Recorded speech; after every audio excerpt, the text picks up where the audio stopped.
From snakes. From snakes.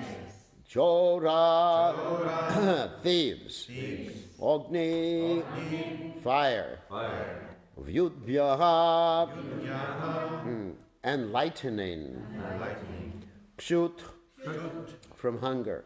Hunger. Trit, Trit. thirst. Thirst. Vyadhi, Yadi. disease. Disease. Adavihi, Adivi. and other agents. Other agents. Nripa, Kripa. O king. Okay. Panchutvam, Panchasvam. death. Death.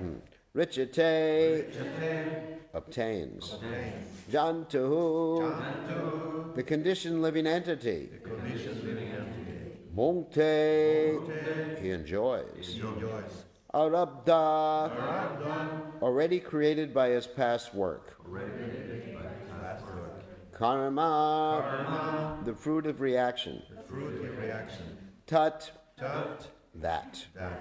Translation: when a conditioned soul is killed by snakes, thieves, fire, lightning, hunger, disease, or anything else, he is experiencing the reaction to his own past work. So purport by His Divine Grace, actually by the servants of His Divine Grace, A.C. Bhaktivedanta Swami Prabhupada. According to Srila Vishwanath Chakravarti Thakur, King Parikshit obviously was not suffering the reaction of past karma. As a great devotee, he was personally brought back home, back to Godhead, by the Lord. So, Om Gana Timidanda Shah, Gananjana Shalakaya Chakshura Meditam, Yena Tismai, Shri Gurave Namaha. So, actually, before talking about the topic of this particular verse in purport, I want to mention a little bit about the history of Takshika, because there's actually an interesting history of why he was so angry with the whole dynasty. And this goes back to when Krishna and Arjuna were burning the Khandava forest.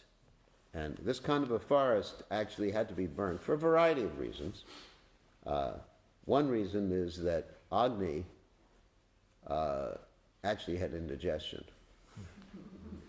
And the reason Agni's the fire god, in case you hadn't figured that one out, had indigestion is that there was someone doing a sacrifice for him that lasted 12 years and they were pouring ghee into the sacrifice the whole time. So if you take too much ghee, there's all sorts of diseases that occur.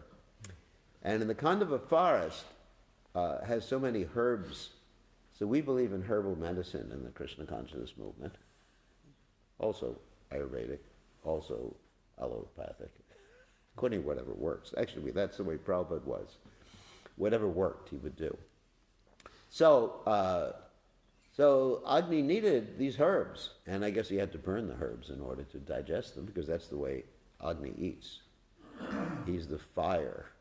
And actually, we have a fire too in our body, Agni. That is the fire of digestion. Prabhupada said, if you're Krishna conscious and you have a good fire digestion, you can eat anything and get all the vitamins. Prabhupada one time was talking about the whole theory of taking vitamins. You know, people take vitamin pills and everything. And Prabhupada said, if you have good fire digestion, then you can get vitamins from practically any food.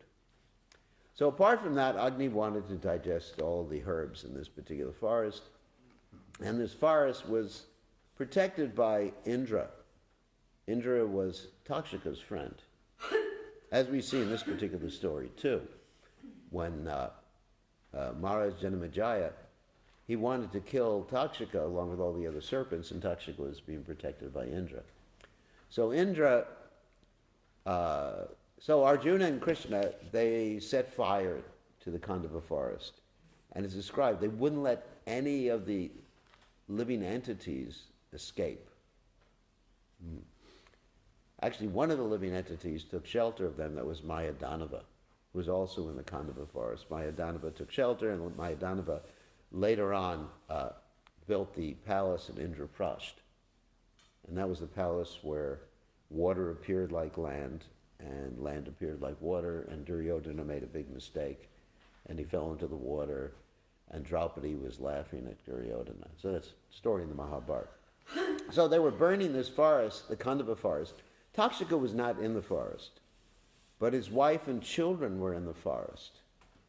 So it turns out that Krishna and Arjuna had actually, by burning the forest, they had actually killed Takshaka's wife and children. So Takshaka had this animosity towards the Pandavas. There's a little bit of back history here, okay? And so, obviously, he wanted to ultimately kill the descendant of the Pandavas, who was Parikshit Maharaj, because that was his motivation. Of course, as we know, even though someone has a motivation, that if Krishna wants to protect someone, someone will be protected, and if Krishna wants to kill someone in spite of the best medical help or whatever, one will die. So it was always Krishna's plan, like that. And we need to see like that too. Of course, the Bhagavad Gita teaches us in the 6th chapter, text 30, Yomam Pashati Sarvatra Sarvam Jamai Pashati Tashham Na Pranashami Sachame Na Pranashati, which, translated, is one who sees me everywhere and sees everything in me is never lost to me, nor am I ever lost to him. This is Bhagavad Gita. And so a devotee sees Krishna everywhere and in everything, and something happens to him, he actually understands it's Krishna's plan, like Parikshit Maharaj was seeing like this. He doesn't blame the immediate perpetrator, as we find in the case of Dharma the bull. This is also from the Bhagavatam, was being attacked by the personality of Kali, and Parikshit Maharaj asked him who has done this, and Dharma the bull didn't blame Kali for it. He actually understood it was Krishna's plan. So we should see like that too. In the cases where it's not our fault. Like if you jump off the building, don't say, well, it's Krishna's plan. Why didn't he save me? So you have to see that when it's Krishna's plan, which is something that's beyond your control. And then take advantage of it to become Krishna conscious. Just like my godbrother Bhakti Tirtha Maharaj, he had this cancer, melanoma cancer, which gradually took over the whole body. And instead of like either getting angry with Krishna or trying to understand, karma, whatever, he understood it was Krishna's plan, and he actually took advantage of it to preach Krishna consciousness and ultimately to go back to home, back to Godhead. So Parikshit Maharaj is doing the same thing here. As far as the topic is concerned here, this is a very important topic. You have the word here, arabdha, which the devotees translate is already created by his past work. This is like an abbreviation for something called prarabdha karma. There's different types of, let's say, things connected to karma and karma. The word karma basically means work, but it can also mean in certain contexts the reaction to a particular work. So you have to understand the context in which the word is used. In other words, where it is used. So there's different things connected with karmic or karmic reactions and karma, the action itself. And as described by Rupa Goswami, there's the kuta, like basically the combination or the inclination to do things. It's actually just like the whole garden of seeds. It's like if you have a garden and there's all sorts of different seeds you've thrown into it, and you don't know which is going to come first, the weeds or your plants. That's the kuta. And then the specific seed is bija. Bija is like a seed, one seed like that. So you have an inclination to sinful or pious activities. We're not only talking about sinful activities. You have the bija, it means the seed of desire. And sometimes, this is probably a topic probably discussed many times, it appears that we have no seeds of sinful desires because we're sleeping. Or in the case of a child, a little child is born. We're not talking about devotee children, so no one get upset with me. But a little child is born, he appears to be so cute and innocent. I'm sure that when Hiranyakashipu was born, he was cute as anything.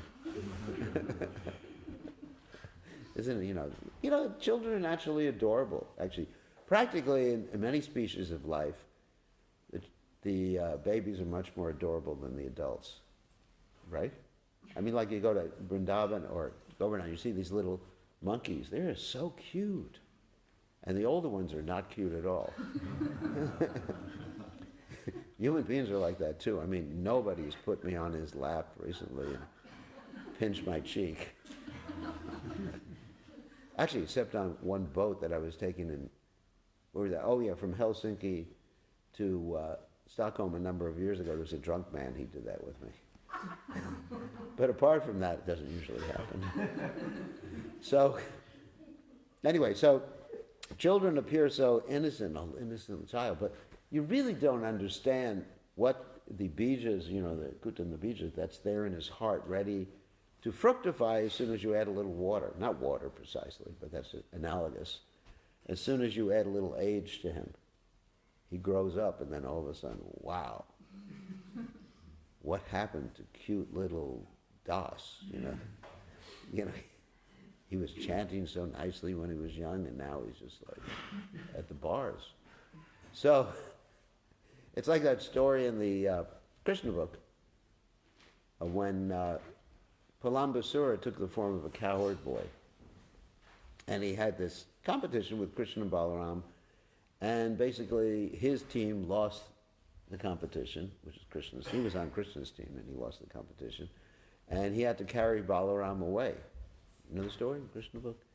And so he carried Balaram on his back. So as he was carrying Balaram on his back, he transformed himself into his true nature, which is a demon. And what did Balaram say? My, how this carrier has changed. That's a quote from the Krishna book.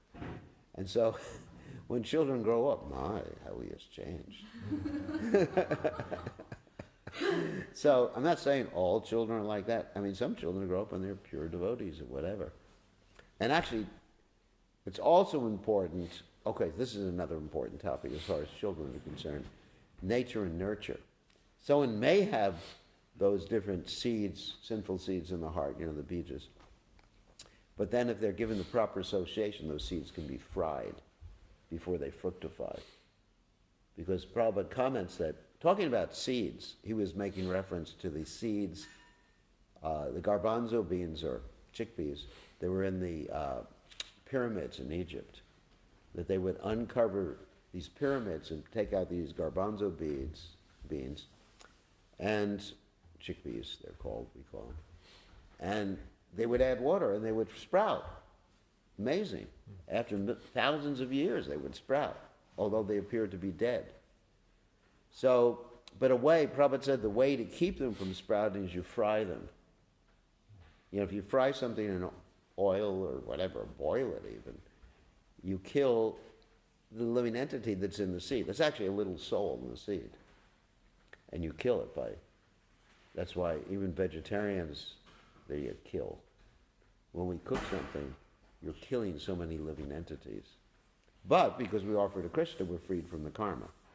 But we can't offer meat, fish, eggs, or anything untouchable to Krishna. So basically, Prabhupada said you fry the seed. So if we actually, talking about nature, if you have a child or a person who has demoniac nature, by the process of devotional service, you can fry the seed of desire and make it infertile so it cannot fructify later on. And you see that even in adults. I mean, practically many of us, we were born of demoniac nature. Like Prabhupada said, we were a mixed caste of unknown origin. Western people, or, even people in India. I mean, we're all mixed caste. Or Kalo Shudra Sambhavad, but everybody in Kali Yuga is a Shudra. So that means our tendencies were most low, at least talking about myself, not about any of you. I'm sure you were all pure souls. But, and then by the process of devotional service, you actually change that whole mentality. You fry the sinful seeds of desire. Of course, if you stop chanting, then there's the principle of punarmusha kabhava. That means you again become whatever, a mouse or rascal. Prabhupada talked about that too. So we have to really be careful about our sadhana, because whatever our previous propensities or whatever it was before can come out when we actually stop the process of bhakti. And Prabhupada also said, the problem with you Western boys and girls, you're not enough afraid of Maya. You know, we're thinking, oh, I've been chanting for so many years, I'm protected. I'm initiated, I'm protected. I'm wearing a dhoti, I'm protected. I mean, it's like when I took sannyas, I asked the devotees, what's the purpose of this cape, you know, the upper portion of the sannyasis thing? And they said, that's to protect you from women. And I was thinking, what is it? Is this going to protect me, you know? Is something like that. Burqa or something like the Muslims wear, you know. Obviously what protects you is protection from Maya is devotional service. And so we really have to keep performing devotional service to keep that seed from coming up. Prabhupada also said, no, another thing about seeds. Even in the early days when devotees started having a little hair, does anyone know what he called them? Hippie seeds. Not women, of course. But whenever the men started to have more than like 2 weeks of growth, he said, oh, the hippie seeds are growing.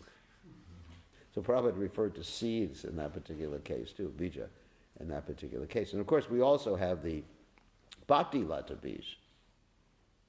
And if we're not careful when we're chanting the holy names and cultivating the bhakti lata bij, then these other bijas will grow too, if we commit offenses on chanting. Like Lord Chaitanya Mahaprabhu compared himself to a gardener.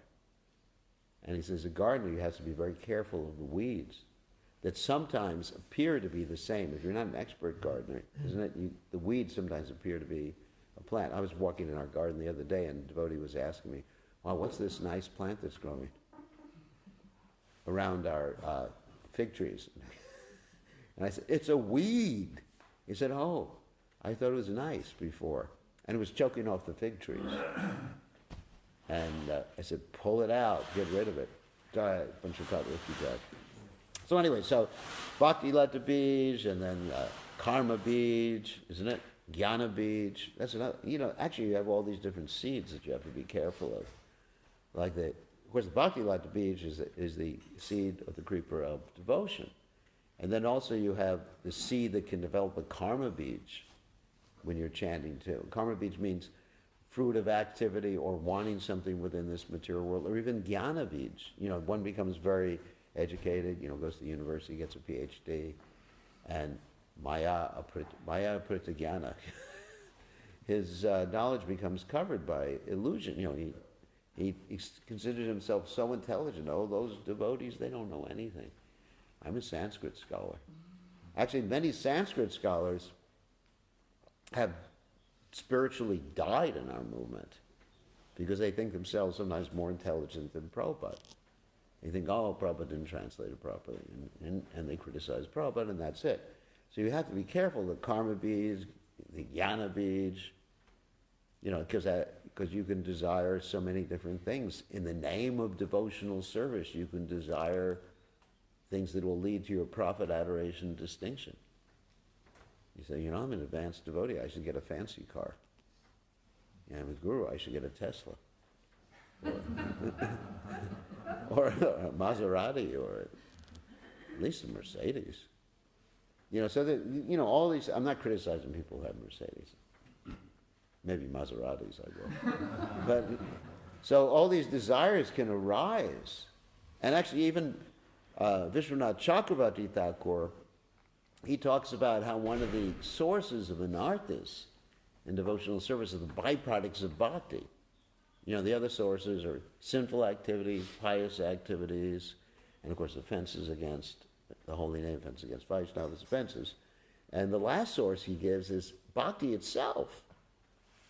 Because you can actually, by performing bhakti, well, let's say you get appreciated, you may get material goods, allurements. And then you become attached to those things. And those drive you away, pull you away from devotional service. So those are the Karma Bij, Jnana Bij. You really have to be alert all the time, introspective all the time, ready to find fault with yourself. And the problem is, you know, the more you advance, there may be a tendency of becoming more proud. You know, I know so much about devotional service, I know so many Sanskrit verses, I have so many realizations, I'm a sannyasi, I'm a guru, I'm a GBC, whatever. You got all the power positions in this. And so this is danger. So we should be aware of that danger. Or I chant so nicely, or I wear my dhoti so nicely. I don't have that problem. That's one problem I don't have. I have so many wrinkles. So anyway, so we're talking about the bija. And then, okay, so talking about karma, then you got the kuta, bija, and then you have aparabdha karma, and then prarabdha karma. Of course, then you have the activity. And it's a cycle. According to Rupa Goswami in the Bhakti Rasamrita Sindhu, it's a cycle because one thing feeds upon another thing. It's like a snake that swallows its tail. So you got okay, let me explain what I mean. So you got the inclination for sinful activity, the seed for sinful activities, and then sinful or pious activities. Because both are karma bandha, they bind one in this world.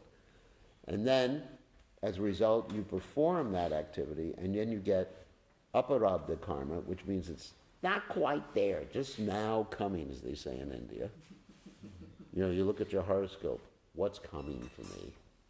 Well, beware. Next month, it's going to be a disaster for you. Right? You just hide in your room, and you get some jewelry, one of the stones. I'm not saying you should do that, but I've seen devotees do that. They get all these stones and rings, they have all the jewels and the rings and everything, because for Saturn and whatever is your week, happens to be your weak house, weak planet. You study astrology. And then it comes next month. So that aparabdha and then prarabdha, which is mentioned here insofar as Parikshit Maharaj, parabdha. But it's not parabdha with Parikshit Maharaj. That means what you're suffering for at present. Disease, of course the death here, you're being bitten by a snake bird, a car accident, legal problems, ugliness. These are all evidences, losing one's hair.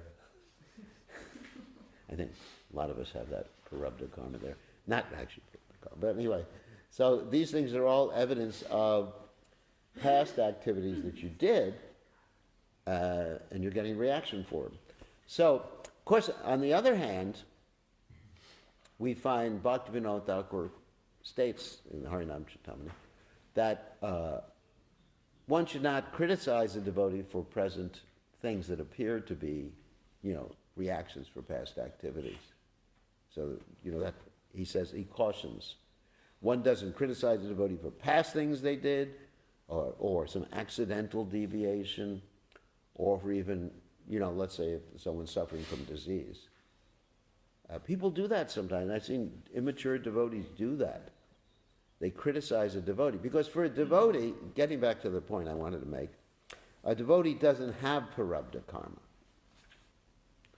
Now, I was speaking to some astrologers and they say, well, devotees, everyone has prarabdha karma just because you have a material body. But according to Bhaktivinoda Thakur,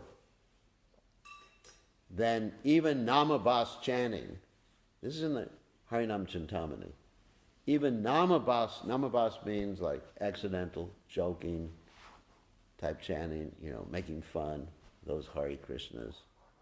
Even that type of chanting gets rid of prarabdha karma. And proof of that is the story of Ajamil. Right? Ajamil, he had a lot of karma coming, aparabdha and parabdha. Parabdha was there. His parabdha karma was those nice little creatures who came to get him, the Yamadutas. And I guess they have Yamadutinis, lady Yamadutas. But anyway, the Yamadutas were coming to get him. And Yamadutas are real. It's not something just, in the Vedic literatures. I'll tell you one story that proves, a modern story that proves Yamadutas is real. It's not a personal encounter with the Yamadutas. Don't worry. There was one of the devotees who works for me. She was on Sankirtan. And being on Sankirtan, she meets all sorts of people. So she met morticians. Morticians are people, mort, death, who prepare the body after you die, they put a nice smile on you. So little John looks like, or Big John, he looks like he was happy, you know. You know, sometimes you go to a funeral and the person in the coffin looks like he's ready to jump out of the coffin and chant Hare Krishna with you. Because they prepare the bodies in such a way. I'm sure some of you have seen that. So she was talking to the mortician. She says, you know, what sort of expression do people have when they die? And they were saying, well, generally, nowadays they're peaceful. And she said, but what about previously, before they sedated people? You know, now, when someone dies, you usually die under sedation. Morphine, yeah. You become a drug addict. I mean, sometimes it's necessary to take morphine because, you know, you're in so much pain. You know, even I've been with devotees, you have to give them some morphine because they're in terrible pain. But, so, we're talking about non-devotees now. She asked, did they ever, you know, before they started sedating people, did they ever look like, like that? And the morticians turned white. You know, they were already white. They turned pale white, like your dhoti there, white dhoti. And they said, yes, that's how they always used to look. You know, so that's a practical story of how the Yamadutas come. You know, obviously, if you're sedated, then you're fearful in your subtle body, but your gross body can't express it because the body is actually, you know, drugged out, obviously. So there are Yamadutas. So getting back to the story of my friend Ajamil. So Ajamil, he saw the Yamadutas. That's Parabdha karma. They were coming to get him. And however, right before he passed away, he was calling for his son Narayan. And so the Vishnu Dutas came. And they got rid of the Parabdha karma. They said, get out of here. You know, and then there was a whole discussion. That's all in the Bhagavatam, of course. A whole discussion between the Vishnu Dutas, Yamadutas. Yamadutas eventually went to Yamaraj, and Yamaraj said, don't ever go near anyone who's chanting the holy names. And, you know, that's also why we wear neck beads. Of course, don't worry if you're in the hospital and they ask you to take your neck beads off during an operation. I had an operation, they asked me to take off the neck beads. I said, what am I going to do if I die?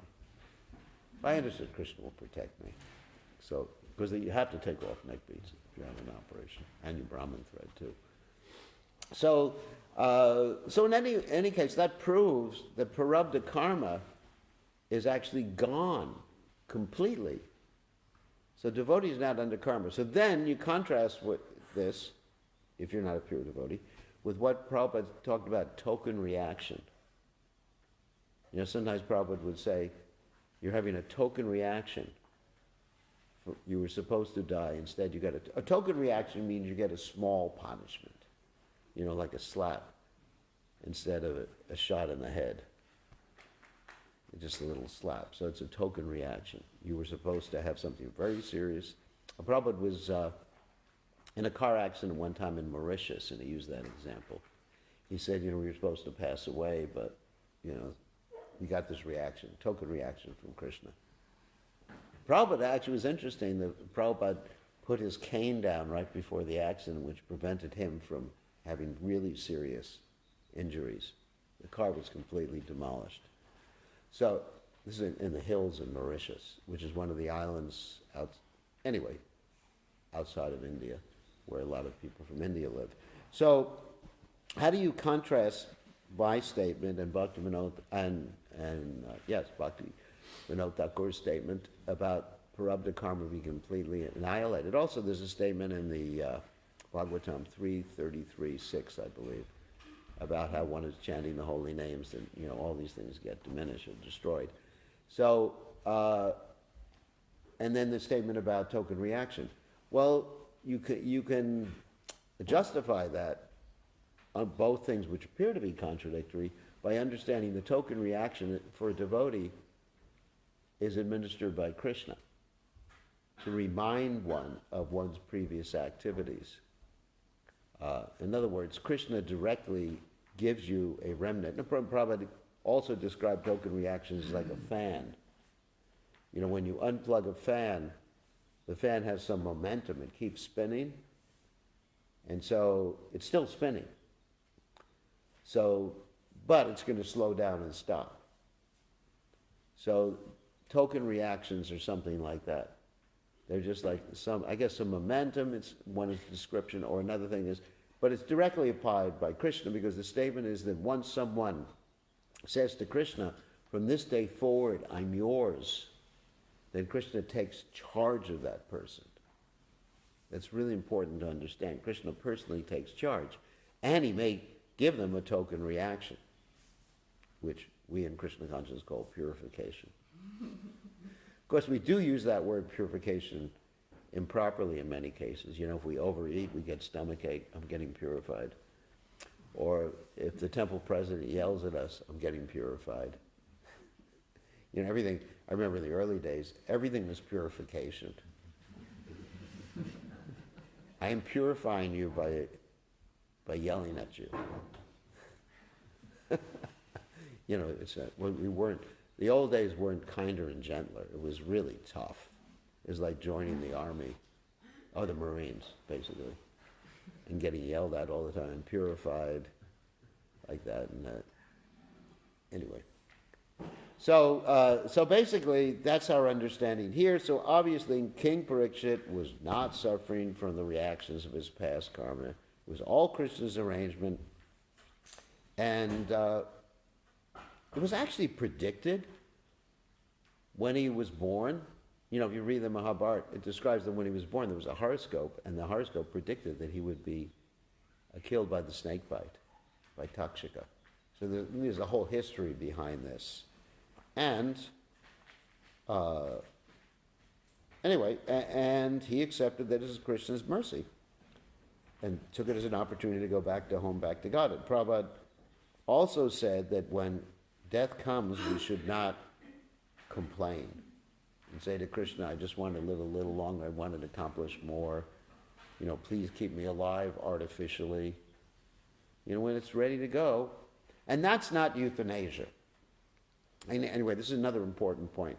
Like sometimes devotees ask, like, if someone in a coma is being kept alive artificially in the hospital, what do? Do you keep them alive or you unplug?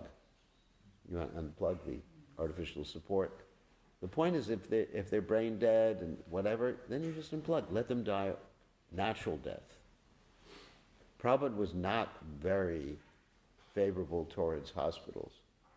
In the final days in Prabhupada's pastimes, he made Tamal Krishna Maharaj promise never to bring him to a hospital, no matter what. And then there's a story in the early days when Prabhupada had a heart attack. I'm not talking against hospitals, you know, sometimes I go to hospitals, but the best way to pass away is with the devotees and not to try to prolong your life artificially. I recently had one of my disciples, in fact, he was in the hospital and it was obvious he was going to pass away. The doctors wanted to keep him. And I just said to his daughter, who's also a devotee, is just take him home. He wants to go home. Chant 24 hours a day around him. Have the devotees chant, you know, Tulsi and Ganges water and the holy waters, and let him leave. It's time to go. It's time to go. So that's not euthanasia. That's it. And even sometimes a Vaishnava may decide to fast if they have some critical illness, you know, terminal illness. I was in Mayapur one time and there was this nice devotee lady. She was married to one of my friends and she had cancer. She was going to pass away, so she decided just to stop eating. And I would go every day and read to her from Chaitanya Charitamrita, and she was so blissful. I mean, she was effulgent and so blissful that, you know, I had to thank her for letting me read to her. You know, it was just like an ecstatic experience. And she died and went back to Godhead. You know, so there is a proper method for a pure Vaishnava of dying like that. Generally, people to go through different stages. I don't know if anyone here has ever studied about the different stages people go through before they, you know, there's denial, there's fighting, There's thinking the one's going to survive and finally, acceptance. But devotees who are really like focused, they don't have to go through those stages. They just, like here, Parikshit Maharaj, or it's in the past, of course, Parikshit Maharaj didn't go through any stages of denial or fighting. He could have counteracted the whole thing. He actually had the power to counteract the whole thing. And he didn't. He just accepted, it's time to go, take advantage. And of course, it's better to die in full consciousness of Krishna than to be choked up with mucus and phlegm and not be around the devotees. Of course, we don't kill people, we don't end a life prematurely. At the same time, when it's time to go, recognize it. And it's not karma, it's Krishna's arrangement. So you can be with the devotees. The most fortunate thing is to be with the devotees at the time of death. And Parikshit Maharaj, certainly, he was with the best devotee, Shukadeva Goswami. And of course, there's that story in the Brihad Bhagavatamrita that he even preached to his mother right before he passed away. Some of you may have read the Brihad Bhagavatamrita, that his mother, Uttara, asked him about the topics, and then he told this whole two stories that comprise the Brihad Bhagavatamrita. So, anyway, so these are some points. So any questions or comments about these points?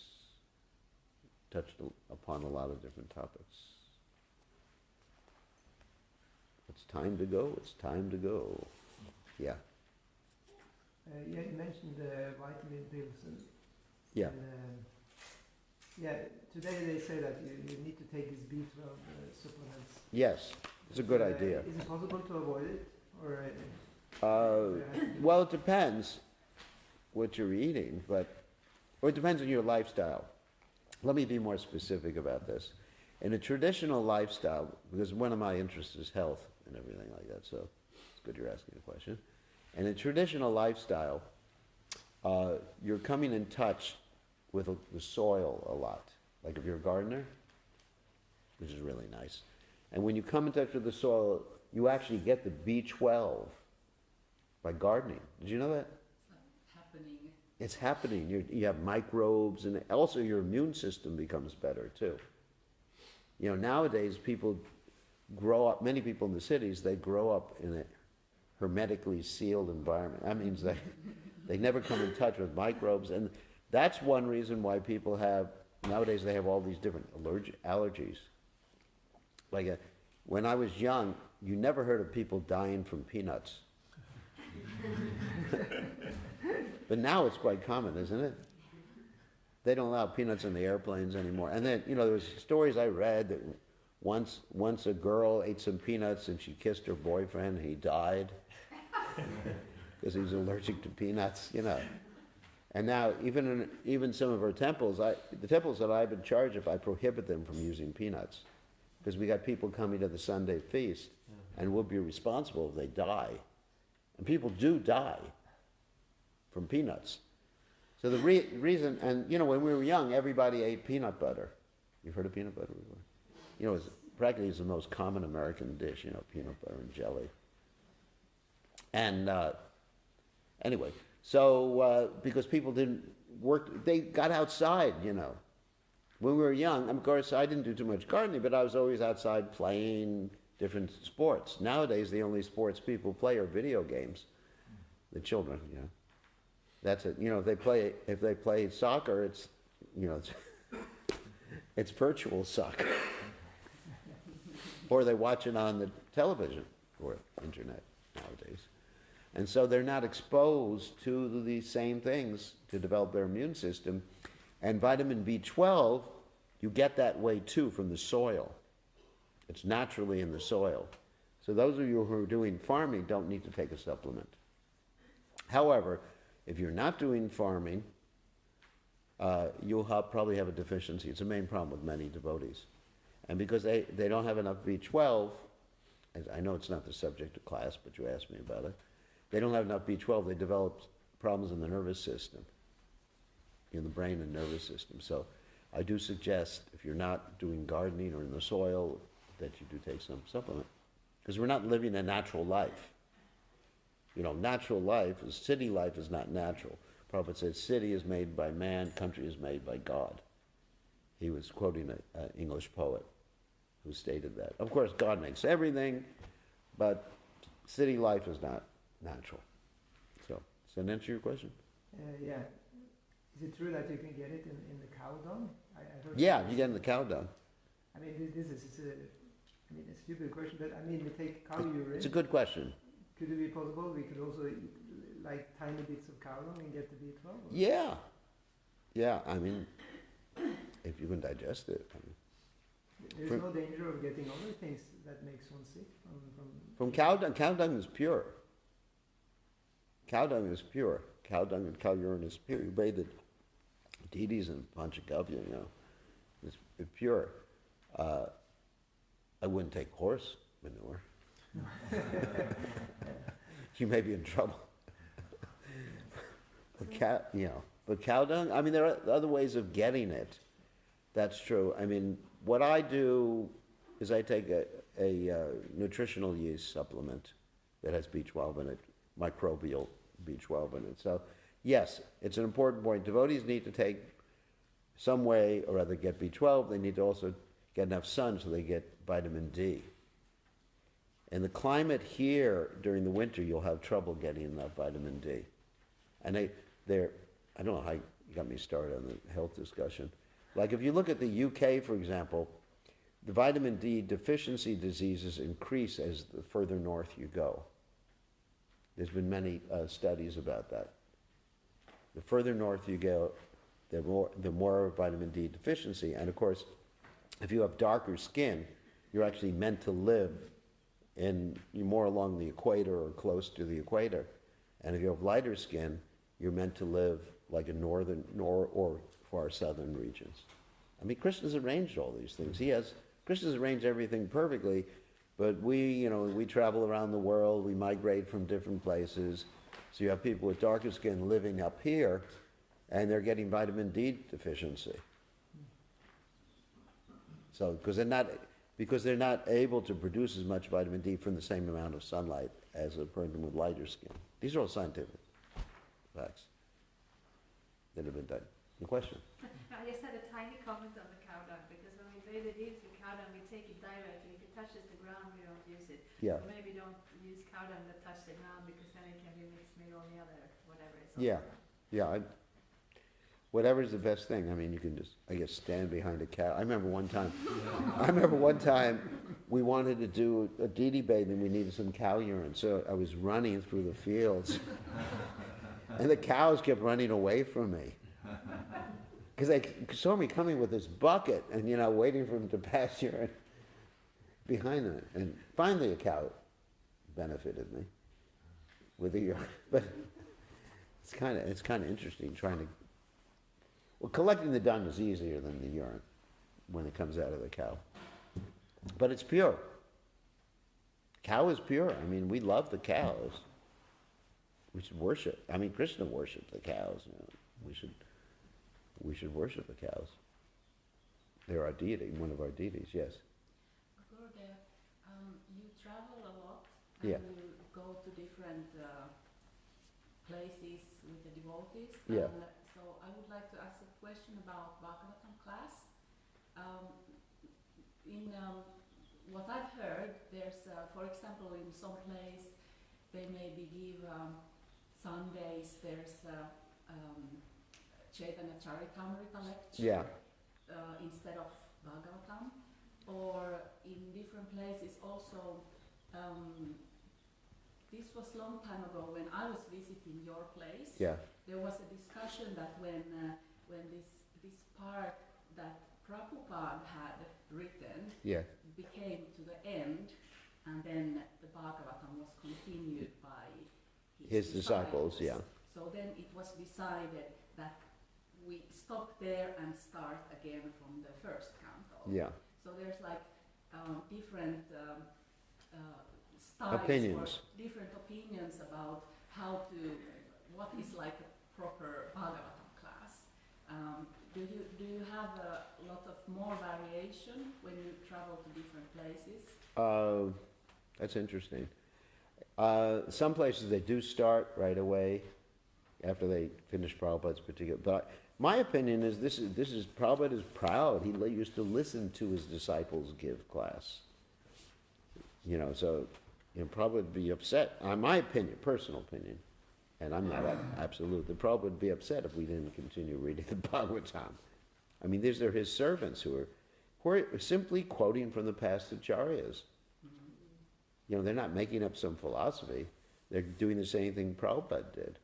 And to me, it's just as relishable as the purports that Prabhupada wrote, because they're loyal to the past acharyas.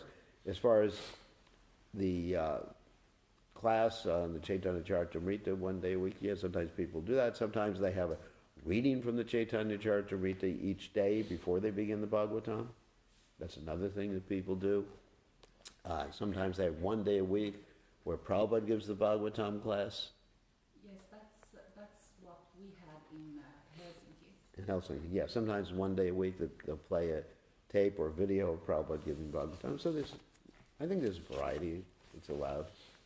I would say that we should continue reading the whole Bhagavatam. I mean, these are important parts of the Bhagavatam. You know, 11th and most of the 10th canto, and then the 11th and 12th cantos are really important, and we should take shelter. I mean, like Krishna appreciates it when we serve his servants. So, you know, Gopi Varta Padakamala, Dasa Dasa Dasanu Dasa. You know, serve or hear from a servant of a servant of a servant of the Lord. I mean, I sometimes like to hear from certain godbrothers how they give classes, because it's enlivening. You know, there's different angles of vision. You know, some of my godbrothers, like Rita Ananda Maharaj, for example, he has a really interesting angle of vision on many of these verses.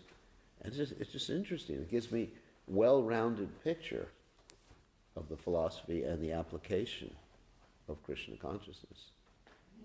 So, yeah. But also when I was in Helsinki, we actually had quite many visitors coming regularly and giving some seminar, like maybe 3-day seminar about some topic. Yeah. But we would always have the Bhagavatam class first. Yes. Then we would take breakfast, and then there would be seminar. Right. So the experience that I had in that ashram was that we never compromise the Bhagavatam class. The visitors would never come and give their seminar instead of Bhagavatam. It would always be part of the morning program. The morning program. Yeah, I mean, it's different ways. Sometimes when Prabhupada was here, sometimes he would actually give a Chaitanya Charitamrita class during Bhagavatam class.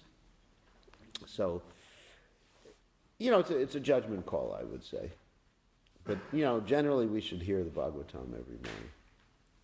And, seminars, generally, like if you're doing a seminar in Varnashram, better do the Bhagavatam first. But if you're giving a seminar in the Bhagavatam, I mean, that's a different thing. You know, let's say, you know, I'm giving a seminar on the 10th chapter of the first canto, then that can really substitute for the Bhagavatam class. So I think there could be a little leeway where it's concerned. Depends on what the seminar is, but it should always be Bhagavatam. Nityam Bhagavata Sevaya. Opinion. I'm not speaking absolutely, you know, I'm just management opinions. Any other questions or comments? Or arguments? Or problems? Or requests? No, everyone's so quiet. There's Sweden, Maharaj. Oh, they're Sweden, I forgot. I thought it was in Australia. This is not Sweden. The spiritual world. Spiritual world. Spiritual world. Okay, yes. So, There's a Finnish devotee. So, you were talking about about frying the seeds Yeah.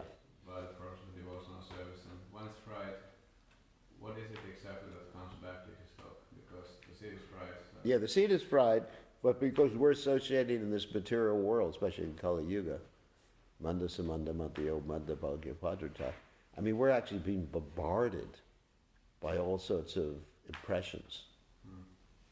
You know, whether you go on the internet, you can't even stop it. You know, if you go on the internet, you get advertisements With, one time you look for something and then everybody in every company in the world knows you're looking for it, isn't it?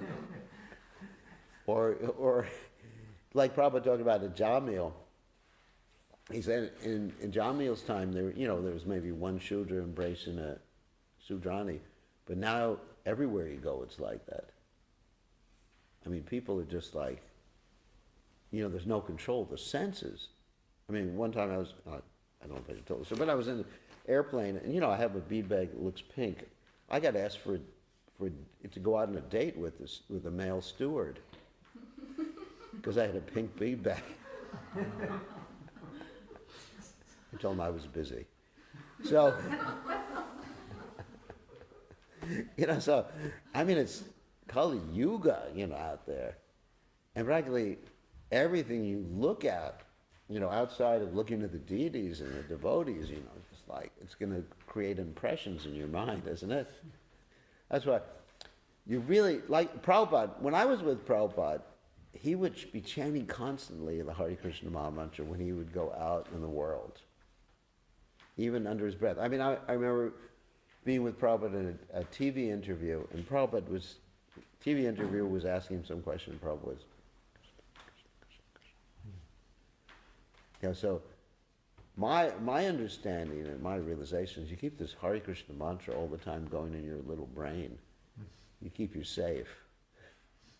Because it's an ocean of quarrels, like sharks out there. I mean, anything could happen. I mean, you look, I experienced, because I mentioned the car example, Tesla. So, look at a car, I want it. Isn't it? I mean, it's just amazing. Mind, chanchalai, manha Krishna pramatid balavadridam, tashaham nigraham manye vayori vashaduskram. The mind is restless, turbulent, obstinate. It's like the wind. So many other seeds can be planted. Yeah, maybe you got rid of the 10 million seeds you had.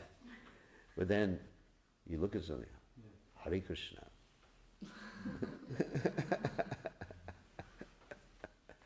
Yeah. So would it be correct to say that a particle of seed representing a particle of samskara, that could be destroyed, but the kuta, or the general inclination towards dharma or adharma, that doesn't disappear? There's some habits. I wouldn't say, I would say, there's some habits, conditioning, until you become, it's conditioned response. Just like if someone hits you, a doctor hits you on your knee, it affects your reflexes. You ever do that? Then, like that. So you have some conditioned reflexes. And you just have to be careful. We have so much conditioning.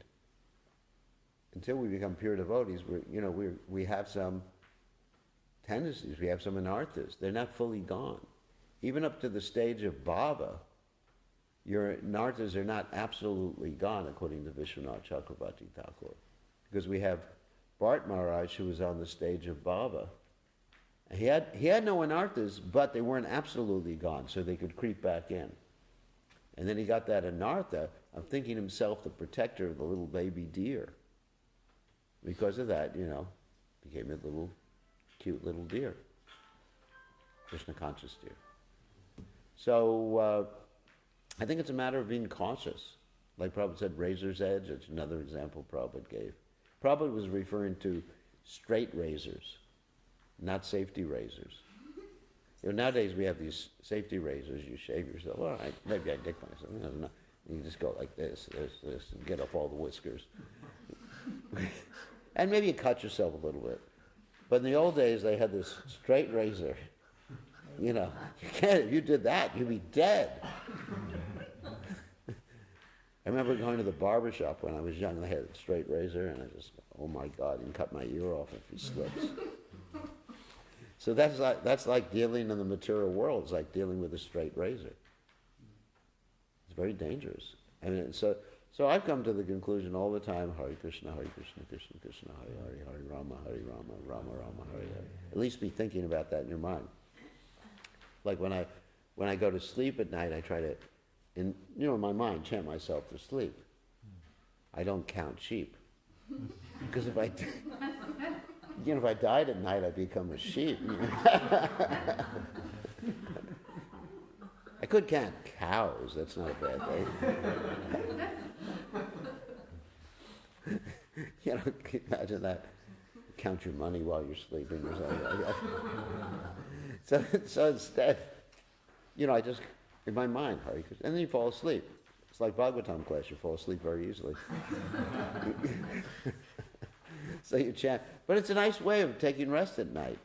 It's very relaxing, you know, in your mind. And you got to train your mind to chant, not just externally. You know, many times we chant externally and our mind is not chanting. Because devotional service is supposed to be executed with the subtle body, with the mind. So that's really important. So you chant the Hare Krishna Maha Mantra, and you'll see that you'll have nice Krishna conscious dreams. Instead, sometimes we'd like to go to sleep looking at the news on our mobile phones. No wonder you have dreams about Donald Trump or something in the middle of the night.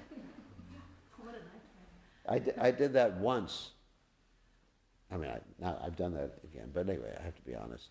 And I dreamt that I was working with or for him in the White House. I actually had that dream at night, you know.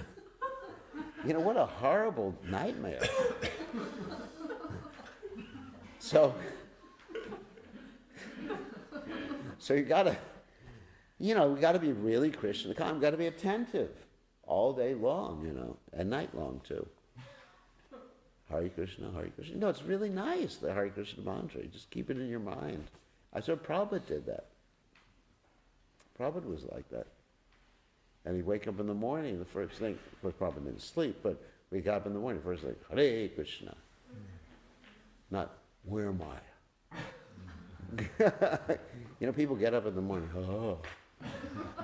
They look like the Blob or something. Or Kabunda from the Ramayan, you know, big mouth and blob. Anyway, so any other questions? Yes? Yes, Maharaj, you were speaking about chanting the Hare Krishna removes all karma. I don't know if this is a little outside of your class, probably. We see, I think, the change. When I joined this movement, we were given service and we were given sadhana and sankirtan, and it's like it wasn't really so much outside of that. Yeah. And now devotees are sometimes stressing the dharmas and the varnashram, and of course it's Krishna's system for society. Yeah. Mm-hmm. But sometimes it seems that kind of part of that means kind of forgetting that we get rid of our karma and then we become so focused. And isn't there a risk that takes us away from it? Because I'm thinking to benefit people in general, to benefit the weaker devotees. But I mean, it would be so much harder to be strict with your varnashram dharma than to just get into Krishna consciousness. Yeah, there's a problem with too much emphasis on varnashram dharma. The way I explain it, I mean, like I said, I'm not speaking from the absolute platform. The way I explain it is that we all have a psychophysical nature. Just engage in Krishna service according to your psychophysical nature. I think for the internal devotees, we don't really need to designate people as Brahmin, Kshatriyas, Vaishyas, and Shudras. It's just like, what do you like to do? Like Asasagi likes gardening. I don't have to say that she's a Vaishya. It doesn't make sense. She's a devotee who likes gardening. So, as far as myself, I just like to engage according to my... And Prabhupada said that spiritual master's duty is to engage the disciple according to his psychophysical nature. Not necessarily to designate the devotee as a Kshatriya, Vaishya, or Shudra, or Brahmin. So I know my nature is such, you know, I like to study. I don't want to think I'm a Brahmin. That really would interfere with my devotional service. I like to study. I like to learn things. It really excites me, you know, not only about Krishna consciousness, but I like to learn about things I can use in Krishna's service. Like right now I'm doing an intense study of quantum mechanics, you know, science thing. And I'm engaging in Krishna service. Previously last year I was studying cellular biology. Sounds like I'm in Maya. The reason, you know, and actually I was able to to make really coherent presentations, and I still do, about how life comes from life. So I really enjoy learning a lot of different things. I mean, I know that's a Brahmin's nature. I know it's a Brahmin's nature. But I don't want to think of myself as a Brahmin. It would interfere with my Krishna consciousness. I just think that I'm engaging according to my propensities, and I'm chanting Hare Krishna and doing my sadhana. It makes life too complicated if you think about varnashram for people who are like full-time devotees. I think what you're pointing out is real, it's true. It interferes with our progress in bhakti. Yeah, but we may have to do it sometimes to set an example, like, set an example for society. First of all, we have to figure out how to influence society. I think that's our main challenge, is that we're sitting here with a limited bunch of people, and we don't have a lot of people that we're influencing. So we need to find ways to make bridges to society in general. And how to do that, that's really, we have to think a lot about it, how to do it, and how to put devotees in positions of government, for example. I mean, in Slovenia, which is part of my zone, we have some of the members of parliament are actually devotees, which is nice. And in America, there's this Tulsi Gabbard, who's a devotee. She's my hero. I was this really intelligent, bright, devotee, who's an initiated devotee. So, I think, first of all, I want to consider how to influence more people. Then we could start to do varnashram. We need to bring more people and make life exciting for them, whatever they are. If someone's a gardener, let's say if someone comes to the temple here and they're a gardener, instead of saying, well, you're just a Vaishya, I'd rather say, just garden for Krishna and chant Hare Krishna. Maybe I'm wrong. I mean, I like the KISS philosophy, keep it simple, sadhu. Right? So, anyway, that's my opinion. It's not absolute. I'm not presenting, I have to preface it with like that. And so, I'm not criticizing anyone else who has any other presentation. But that's been my experience. I think the industrialism that came 100 years ago and 150 years ago has changed the whole. It's changed society, yeah. And shoemakers, craft people are lazier than they used to be. Like in America, for example, I can't think of one farm community we have that's actually, according to the way Prabhupada wanted, simple living, high thinking. Most of the devotees who live on the farm, I don't know what is happening here, they work on the outside and they commute to the farm there. Because they don't want to live simply. Like, I remember, there's a funny story I told last night to some of the devotees. When the devotees first started this community called New Vrindavan, one of the first things that they bought was a washing machine. And the problem was they had no electricity. And so they had to carry this washing machine up the hill, because they were on top of a mountain or something like that. And there were 4 or 5 men like struggling to go up the hill with this big washing machine, which they had no electricity for. And Prabhupada was there and he was laughing at them the whole time. And he made the statement, Ugra Karma. So, I think there's a vision of, independent. It's almost impossible to be independent from the rest of society, because here you got to pay. Even here you got to pay taxes. There's so many things that you have to interact with society. However, we can set an example of living more simply than the rest of people do in the society, and how one can live naturally and be a healthy life. I mean, there's all sorts of reasons for doing that, but I hesitate to just start designating people. So, yeah. Yes, your question. Yeah, it is about this Varnashrama topic. That, as I have read from the book by this Hare Krishna Dasi, who collected all these messages Prabhupada speaks about Varnashrama, that Prabhupada, by making research, they found out that Srila Prabhupada was changing his opinion through As they the went years. around, Yeah. went along, That yeah. in the beginning of his preaching, he thought that No forget Varnashram. about Varnashram. Yeah, But then gradually he changed his mind when he saw how things were developing. mm-hmm, And then just about a year before he left, he gave some lecture in Mayapur yeah, called the Prabhupada Valentine, because he gave it on the 14th of February. And where he, but I think it is pretty much what you said, like, we should not get too much into it, but there must be some point in yeah, Prabhupada took it up, like, or gave it as a mission that we should institute it. get into Varnashram Dharma because of including More people. persons. Yeah. Yeah. So one has to have some kind of clear vision that, not that we start getting completely into Varnashram. It's not Yeah, our main mission, but obviously there is some point in to understand certain principles. yeah. Yeah, I think another impetus that Prabhupada had in wanting to institute Varnashram was that many devotees weren't able to stick to the sadhana process. And he wanted some way to keep everyone within the fold of Krishna consciousness. You know, so it's, you know, if someone can't be a regular sadhaka, you know, like that, then it's not that it's an all or nothing thing. So in the beginning, Prabhupada had very high expectations for us, and in many cases we didn't live up to his expectations. I mean, look at the Gurukulas, for example. Prabhupada had very high expectations, and the devotees just weren't able to be like, they had too many anarthas or whatever to live up to Prabhupada's expectations. Prabhupada gave many people sannyas.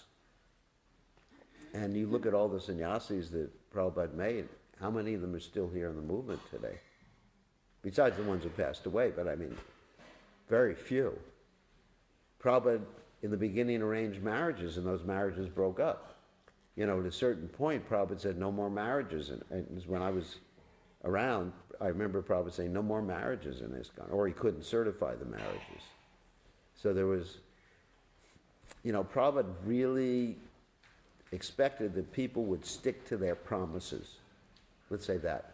I remember Prabhupada being very disappointed when people broke their initiation promises. Prabhupada said, if one can't keep their promises, they're not even a gentleman. What to speak of a devotee. So, because Prabhupada came from a very high-class culture, where someone would always fulfill, or, you know, generally, I'm sure there were exceptions, fulfill their particular obligations. Like children were faithful to the parents. You know, you have to understand the background Prabhupada came from. And in the West, it's not like that. You know, so Prabhupada had these expectations. You know, first time Prabhupada, a devotee left the movement, Prabhupada cried, because he never expected that to happen. Or when someone got a divorce, or left their husbands or wives and ran away with someone else, Prabhupada never expected that to happen. And dealing with us, you know, us Westerners, I think Prabhupada learned about our nature. And therefore, that's another impetus or reason for adjusting or talking more about Varnashram. And as well as engaging people in general. And, you know, I also believe Varnashram is essential. Because Prabhupada wanted it, and I see the common sense in it. But to too much involve the devotees in designations right now would be counterproductive. You know, if I just pigeonhole the devotees as Brahmin, Kshatriyas, Vaishyas, and Shudras, it's just like, it keeps me away from this whole, what I want, at least what I experienced in the early days of the movement, is that we're all family. You understand? Like brothers and sisters and everything like that. Or aunts and uncles. And nephews. And fathers-in-laws. Not mothers-in-laws, but anyway, that's a joke. But, you know, that's the way I want to see ISKCON as a family. That's the way I experienced it in the beginning. And of course, in the beginning, it was more of a family because everybody knew everybody else. Prabhupada was our father, and we all knew everybody. I was just sitting with one of my godbrothers last night, and we were talking about people we knew. It was just like good old days. What about this person? You know, he was from the UK, but, you know, I also knew everybody from the UK. It was a small society. So I would like to live in at least the central aspect of ISKCON where everybody is family. Maybe I don't know everybody. And so to think of someone, you know, I'm a Brahmin, I don't associate with Shudras or Vaishya, you know, Asasaki, she's just a Vaishya there, you know. Forget about it, you know. See you next lifetime. You know, if you're really sincere in your gardening, then next lifetime you can be a Kshatriya. It reminds me of that story in the Mahabharata about Vyasadeva was observing a worm crossing the road. Does anyone remember that story?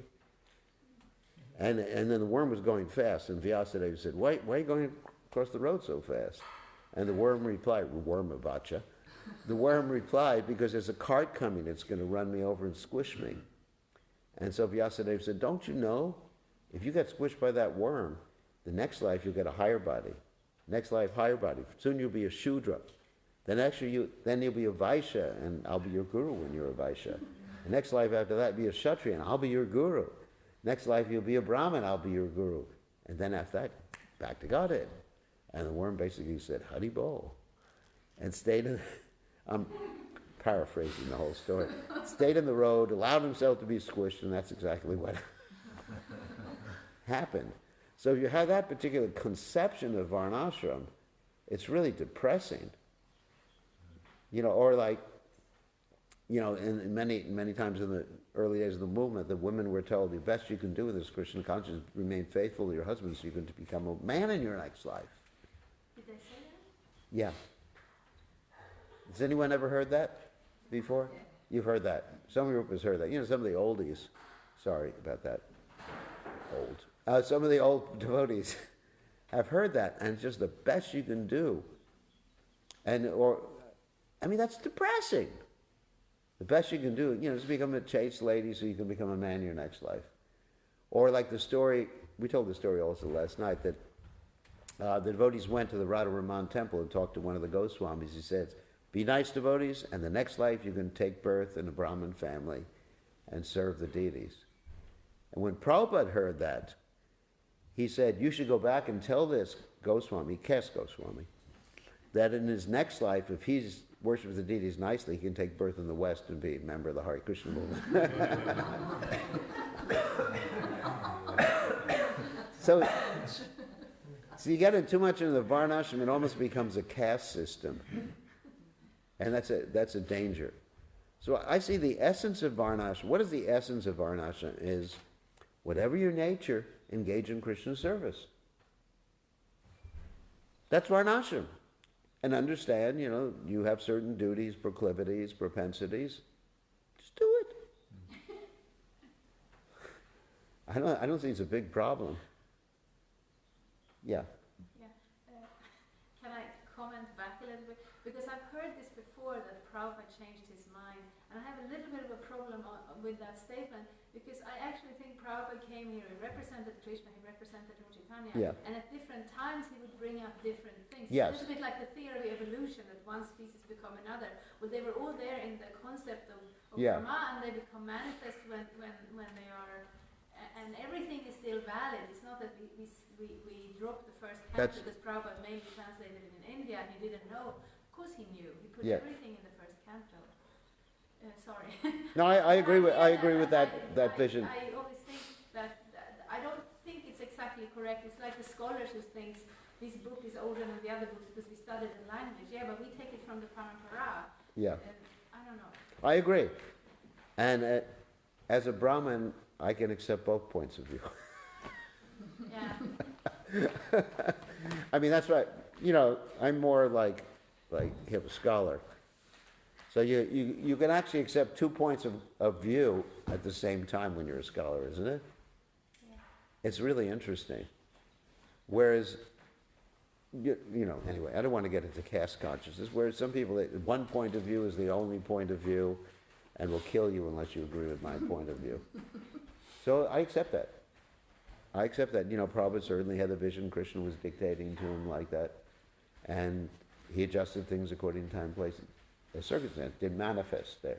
So that's a valid point of view which I accept too. Yeah. I think it's Vanasham. Everybody cannot live in the temple, and certainly in India, Yeah. where Prabhupada came from, there was not everybody living in the temple, they were living outside. When Prabhupada was on the planet, everyone was living in the temple. Yeah, well, not in India before, and now we cannot accept Yeah. the whole world to move into the temple. But people in general, they are all unhappy in their occupation. Yeah. Nobody wants to work with what they're working with. Well, maybe they need to change their occupation. Yeah, they need to find their natural nature, which is Yeah. Vanasham. Yeah. They need to work according to their nature. Yeah. And Then they can accept Krishna consciousness easier. yeah. Yeah, I mean, if people, even if someone's not a devotee, if they're working a job and they're miserable at the job, they need to make a change. I mean, what, we'll talk about that later. But anyway, I mean, what's the use of working till you're 67 and then retiring, you hate, and then when you're 67, your body's not really that capable anymore. I mean, I don't see, anyway, whatever. I mean, you gotta, I think have to start, enjoying life, in a spiritual way, your whole life. But you can transform that type of thinking. If you're working a job, somehow or other by circumstance, it's not according to your nature and there's no alternative, then you can transform that pattern of thought by thinking, I am doing this for Krishna. So then you don't hate your job anymore because you're on a higher platform. The example I give sometimes is like a bank teller who works in the bank inside. I'm actually not thinking of myself, I'm thinking of the whole society. Most people hate their jobs because they How don't do you know that? fit there. How do you know that? Yeah. Yeah, because they do complain. Well, because they don't have a higher goal. I think there's not necessarily they hate their job, it's they find life meaningless. Yeah, meaningless. They want to do it for Krishna. But if you're doing your job, even if it's a mundane job and you're giving the results to Krishna, you think about the goal, then it becomes blissful. Just like gardening. Yeah, that's my job. That I love. I would like to be a gardener. All right, so talk to Asasaki here. She has a place for you. Yeah, there was one devotee, Yeah. and there was an emergency situation, and you told her, go and water the garden. And she watered there and she cried the whole day because she was in the wrong place. So she cried and watered Krishna's garden. Because it's the mentality. First of all, no matter what your varna or inclination, you should be ready, if you're a devotee, to do whatever Krishna wants. I mean, we don't want to get away from that. I mean, people have this conception, if they get too much into this false ego conception, then they lose their conception of being a servant of Krishna. I mean, I'll give you a practical example. We had one devotee came from a very aristocratic family, never cleaned anything her whole life. So I sent her into the kitchen to clean. Krishna's kitchen, not my kitchen. And she was just saying, what do you think I am? And she was from Latin America. She says, I'm not a paratotus. That in Spanish, that means I'm not someone who can do anything. I never even tied my shoes when I was young. She was proud of it? Yeah, she was proud she had someone to tie her shoes. And I said, we're Krishna's servants. I mean, we can't forget that. I mean, obviously, all day long to do something that's different in our nature, months after month, year after year, is not a good idea. But, an emergency or a different circumstance, we should be ready. I mean, when I joined the movement, I had never cleaned a toilet before my whole life. I thought that's what mothers were for. I had never cleaned my clothes. I just threw them on the ground. That's what I thought mothers were for. I'd never done any of that. So first thing I joined the movement, and I was shown the toilet room to clean the toilet. And I did it because I wanted to be Krishna conscious, and I experienced bliss cleaning the toilet. It's not my nature to clean toilets. And then cleaning the pots. Everybody, I think many of us had that experience. You go in the kitchen, you clean the pots. I told you, purifying the heart. Wow, I want to get purified. Never cleaned a pot my whole life. I didn't smoke pot either, right? I mean, but I never cleaned a pot my whole life. And there I was doing something that was different. It was opposed to my whole lifestyle. But because I had this idea, this concept, that was pleasing and purifying, it was part of devotional service. It became blissful. I think that we don't want to get away from that, isn't it? You know, so I don't know, you know. I mean, I used to grow flowers too. It's not my nature. But Vana Shama Dharma is for the general public, it's for the rest of the world. Yeah, we also have to understand our nature. But, I mean, I'll give you an example. In the beginning days of Nugaloka, was the community which you stayed at, I grew all the flowers. And I grew more than anybody else did, you know, I'm proud of it. Because it was for Krishna. It's not my propensity. If you ask me otherwise, I don't want to grow flowers. I'm not a gardener. But because I understood it was for the deities, the bhakti there, it became pleasurable for me. I did it so fast, so quick. I planted like several rows a day of flowers because it was for Krishna. So I think that we don't want to get away from that concept that we want to please Krishna and Radharani and Panchatattva. I cannot hang my person I serve for around Krishna's neck, you know. But you think of who you're doing, why.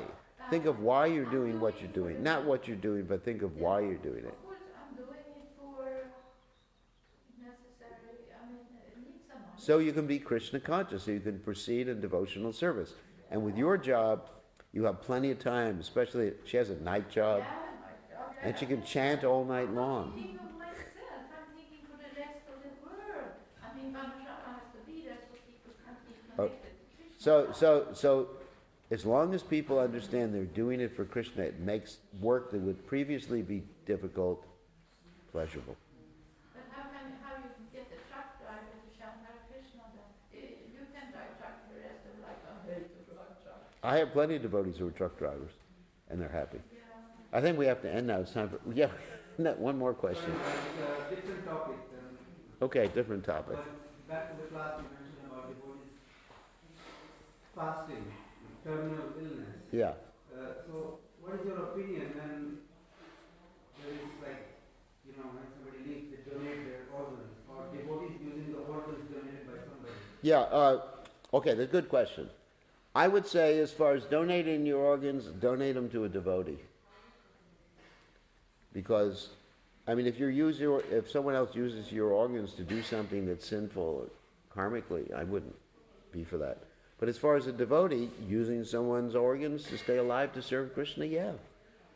I mean, why do I buy tires for my car? Right? It's the same thing. It's the organs of my car. Yantra Rudani Maya. I mean, the body is just a yantra, it's just a machine. I think we have to end. Yes. And Because, vice versa, like devotees can use the organs that are... yes, I mean, a devotee wants to donate their kidneys to another devotee who doesn't. No, using some devotees sick, terminal ill, and they need organs from someone else. So can they use... Yes, of course. Of course they can. That's why I mentioned that point before. Like Jayapataka Maharaj, he got a liver and kidneys from someone. And because of that, he's able to preach Krishna consciousness. It's just a machine. We can get parts of our machine from anybody, even from Ravana. I just think in Sweden you have to be careful because they're dead. They're dead. They consider someone dead when they're brain dead, when Yeah. the body is still alive, and then I think there's a risk they actually kill someone. who's Well, that's alive not to take good. the organ, and then I would feel I would take that karma and I would be very. Yeah, no, we don't want that. But in many cases, someone dies through an automobile accident, and this heart is stopped. Yeah. So that's a fine point. Okay, I think we're going to die. Of course, it's a Kaddish. But still, we take Prashad. You know what? You know, people, my organs will be available unless I take prashadam.